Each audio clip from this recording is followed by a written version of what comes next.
evening, ladies and gentlemen, and welcome to the 2024 Lenape Business Honor Society induction. My name is Joseph DeJulius, and I am the very proud assistant principal of Lenape High School. Tonight is a very special occasion for the Business Education Department as we induct 68 new members into this elite society. It is also a very proud moment for me as I have the privilege of supervising the department after teaching business education for 11 years. Unfortunately, Mr. Catani is not able to join us this evening. However, he sends his greetings and best wishes. With us tonight is our esteemed faculty, Ms. Christina Foster, Mrs. Christina Iannucci, Mrs. Stephanie Novello, Mrs. Elaine Riches, Mr. Richard Thal, and Mrs. Dina Wolf. Please join me in thanking our teachers for all that they do on behalf of our students.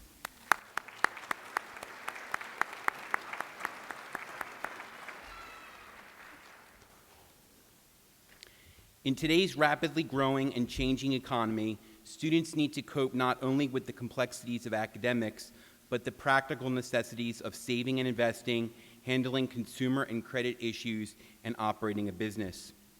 With over two career and technical student organizations and 20 courses, students in the business education program learn life skills necessary for economic success, use technology to access and create information, expand their educational opportunities, develop marketable skills and habits to apply to any career, acquire international business knowledge, foster an entrepreneurial attitude, and broaden their lifelong work and study options. Tonight's inductees represent excellence in business, and we are pleased to recognize them this evening. At this time, it is my pleasure to introduce our keynote speaker, Brett Michener.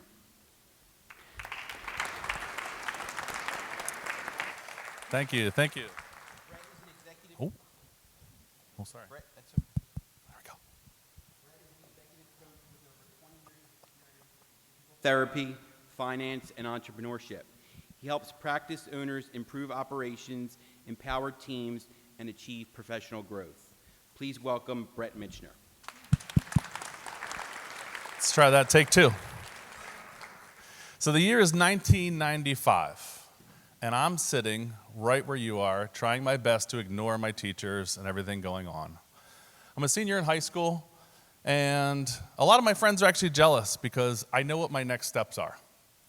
I'm going into physical therapy school, I'm gonna be a physical therapist, and all is right with the world. All decisions are made, and I'm not worried about a thing. Fast forward 25 years, and here I am, Brett Michener, Senior Practice Management Consultant for Franklin Templeton. Little switch. Now, in those 25 years, there was a lot of different hats. There was a lot of different moves, a lot of different industries. And I was asked to share a few things with you guys, our budding business professionals, of rules or things that I learned along the way. So I'm going to put those into three buckets for you. The first and the third you're probably not going to like, but I think you need to hear it. The first one is hard work. Never been a substitute for hard work as long as humanity has existed. And no matter how smart you are, and a few of you here, if we just go by the metrics, are on that genius scale, not this guy, slightly above average. But that's not going to separate you from the hard work you're going to have to do, because it's actually going to push you even further into that hard work. There is no substitution, there never will be, so get ready. Now, the second bucket, which I'd like to spend the most time on, is really about your strengths. So, at your age, you're doing two things, a la Piaget and Erikson's psychological models. You are figuring out who you are. That's not fun in high school. All the parents remember what high school was like and don't ever want to go back. You're figuring out who you are and what your strengths are. Now, when we start to look at those strengths, we want to separate those from things that you're passionate about. So who here has heard, follow your passions and the money will come? Parents, you can raise your hands too, you can participate. Yeah, we've heard that a lot, right? So I'm going to give you a little different perspective on that. I think if you figure out your strengths, you increase your value in the workplace. And what typically follows value? No guesses? Money. Mr. Colonna, I knew I could count on him for the answer. Money follows value. So as you're finding out your strengths, things that you like to do, and these are represented as sparks at your age, like there is some business acumen, there is some math acumen in this room. There may be parts of those classes where you said, hey, that's really interesting. Those are the things you're going to follow. Those are where you're going to find those strengths, and then you're going to go to college and bolt on skills to those strengths. That is how you make your way in the business world. The people I get to work with, which are mostly financial advisors in the top 10% of their firms, which means they're all millionaires. They follow their strengths, and they bolted on the skills. And the ones who love their job, and have we heard the phrase, if you love your job, you never work a day in your life? We've heard that, right? How many think that is total nonsense? I see a few hands. Well, I will tell you, it's not. And those who love what they do for a living lean into their strengths. So I'm a coach, really, that title, forget that title. I'm a coach. I coach advisors, I coach leaders, that's my job. It's my job to get in their head and help them to move past obstacles, whatever they are. And the ones who understand their strengths and leverage them love what they do. Remember, number one, though, doesn't mean it's not hard. You will earn your way there. There is no sidestepping the hard work. There just isn't. All right, third bucket, failure. We all fail. Who here has failed a test? Yeah. Doesn't feel good. We don't go in the corner and we cry. We might go cry a little bit. That's okay. We could cry a little bit. But then we step right back up, and it's on to the next. And you are going to fail a lot in life. That's just part of it. These are also your biggest opportunities for learning. Only if you take that failure and dissect it and lean into it. What went wrong? How can I change what I did? Did I not prepare enough? Did I not prepare in the right way? Do I need to go get a study guide? Do I need to go get help and get a tutor? These things don't change. It's those who are afraid to ask for help that end up pretending, and the fake it till you make it. Let's dispel that myth right now. There's no such thing. You work hard until you make it, and fail along the way, and learn and learn and learn. So I want to give you guys a few takeaways. One is to help find your strengths. There is an assessment out there called the Clifton's 34 Strengths. You can go to gallup.com, Gallup. I'm not affiliated. They do not pay me any money. That's a way you can start to find some of your strengths. Now, you have to ask your parents very nicely because it's a $60 assessment. Fair warning. But that'll start to give you some language and give you a path. Now, some of the other life hacks I wanted to give you, and I'm going to wrap up on this because I was told I only had 10 minutes, and those who know me, I can talk 10 minutes about literally anything in the world. So here's some life hacks, and I want you guys to listen up. Who you choose for your life partner is the most important decision you're going to make in your life. That's whose shoulder you're going to cry on. That's who you're going to ask for help.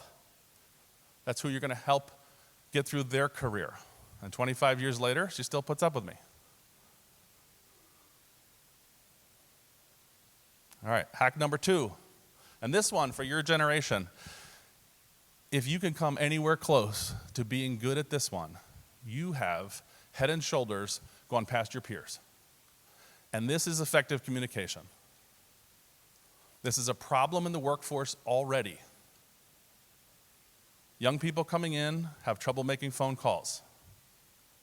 How many of you here have called a pizza shop and ordered a pizza? Okay. All right, more hands than I thought I'd get. Having those skills. Now, if you hate it and you are terrified at it and you don't like to talk to people, you can practice at Starbucks. Who here goes to Starbucks? Oh, not many of you. Okay, all right. Chipotle. No, what's the other one? Pancheros. Who here goes to Pancheros? All right. Practice ordering your food. Effective communication, there is no substitute for that either. Surround yourself with people that are smarter than you.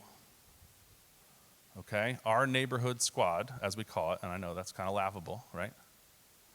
There's a PharmD, there's a PhD, there's a Harvard grad, there's an MBA turned teacher named Mr. Waldorf, who I think you all know, and an engineer. And then there's Coach Brett. So for me, I'm the dumbest one in the room. And I can say that because it's me. But I love it. Not just because I love those people, but that's the room I want to be in. If you are in a room where you are the smartest person, you are in the wrong room. Raise your hand, be curious. Ask the questions. Ask people that you meet. Hey, can I shadow you for a couple hours? I want to know more about your job. I want to see what you're doing. These parts look interesting to me. Where else can I find some resources? Who else can I talk to? Just by asking those questions, you will be shocked at the connections you make. Shocked. And when they come around, and when somebody has a job, and like, oh, I remember Tyson. I remember that kid. He was curious. He would ask these questions. All right, Tyson, I have a job. I think you'd be right for it. Happens all the time. Who's heard the phrase, it's not what you know, it's who you know? That one I'll say is true to a certain extent. Because the parents will commiserate that. I'm not going to ask you to raise your hands on this one. But we all have friends who we love. We would never hire them. Relationships matter. And you want to make as many as you can. Meaningful, not fake relationships, meaningful relationships. Okay, I know I've gone over my 10 minutes. So, thank you, teachers. Thank you, faculty, staff. Thank you for putting this on. Thank you for everything that you do. My mom's a retired teacher. Still loves it. Still wants to try to do homework with my kids, even though she doesn't understand it because she was a kindergarten teacher. God love her. But I'm going to leave you with this question.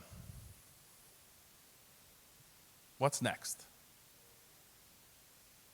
You've achieved this. You've done what you needed to do to be inducted. So what's next? And if you're not writing goals, go home and write them. I have plenty more, but I know there's cookies waiting. So thank you all.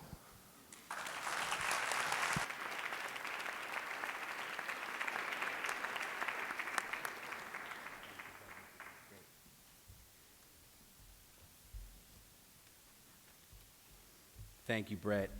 Please welcome the Lenape Business Honor Society Advisor, Mrs. Dina Wolf.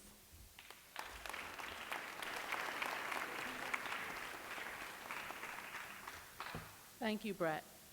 Welcome. I want to express the business department's pride in seeing so many members being inducted into the Lenape Business Honor Society tonight.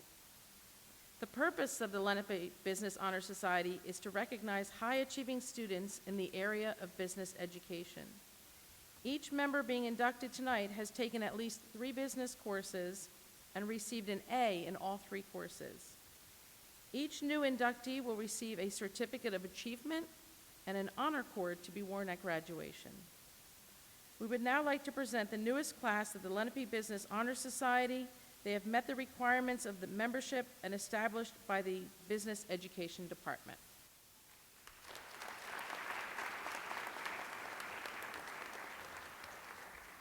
We accept you as candidates for membership in the Lenape Business Honor Society.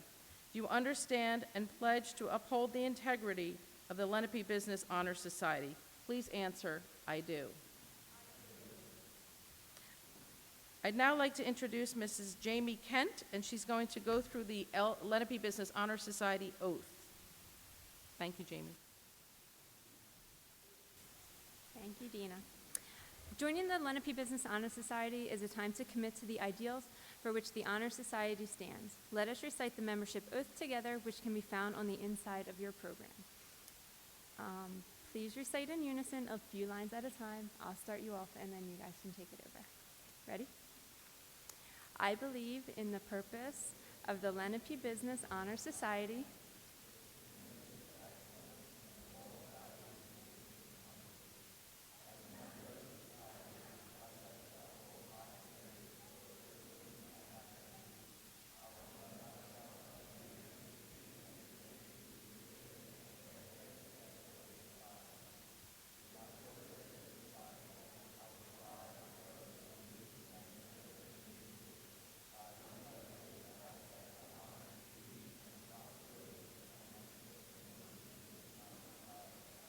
Congratulations.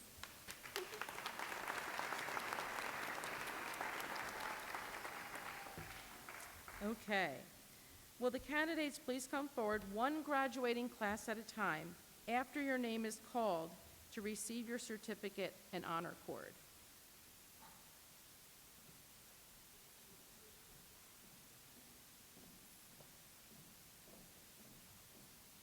Okay. First row. Okay, we're starting with Ravi Gohel.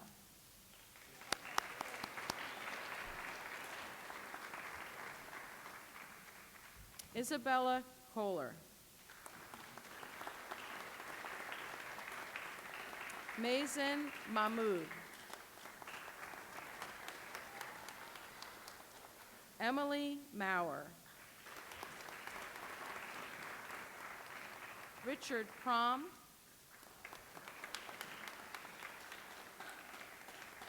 Jalen Tyler. Congratulations to our sophomores.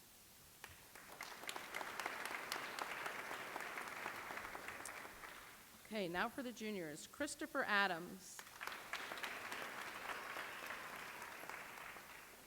Xavier Alvarez. Armand Benapal.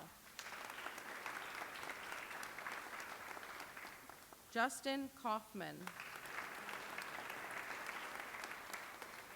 Aiden Collins.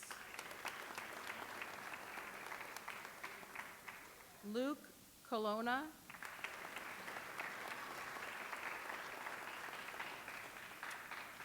Tyler Conrad. David Coronetti. Ava Dancy. Tyson Drayton.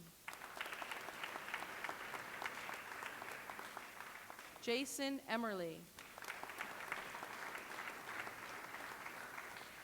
Max Emmerly. Faith Green. Kunal Gupta. Ella Hobdestad. Matthew Hoysa. Radvin Hussein.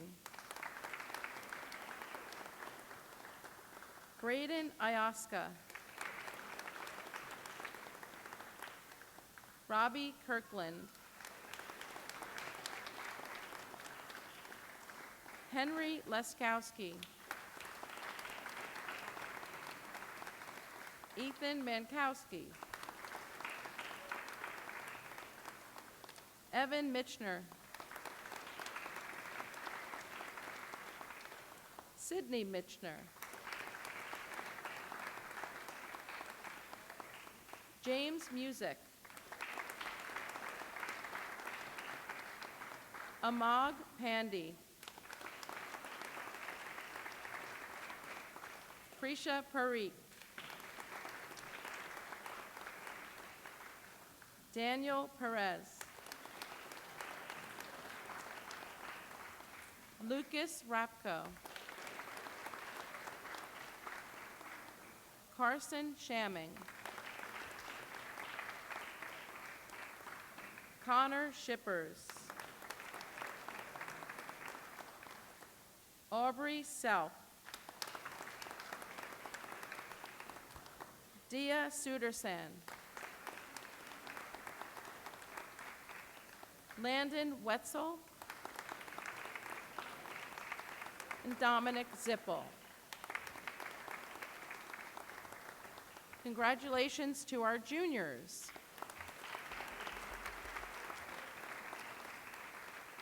Now for our seniors. Natalie Alcafouf. Isabella Avalone. Louise Cantu. Olivia Cherry. Liliane Jelly Yahot. Addison Eisworth.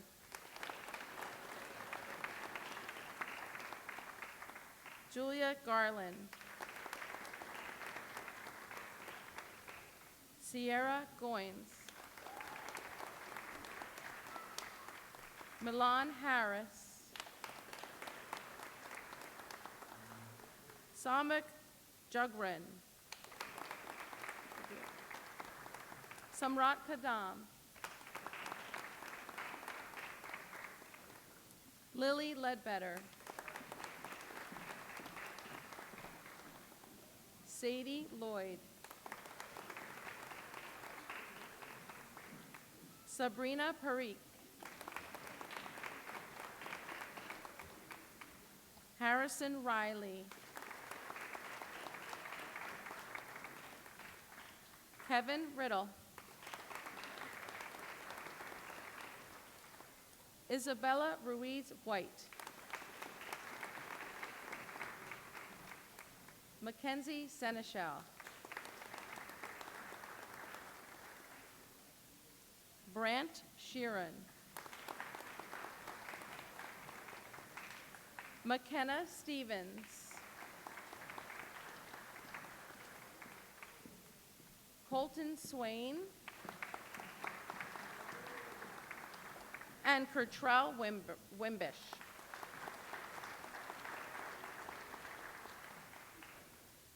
Congratulations to all of our seniors.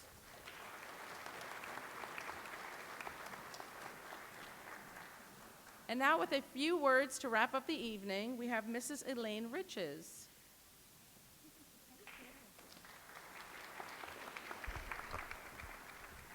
It is with great pleasure that I declare you members of the Lenape Business Honor Society. We are happy to have you as members. At this time, we would like to take a group picture of the new members. Everyone else, please join us outside the auditorium doors for refreshments. Thank you for coming this evening.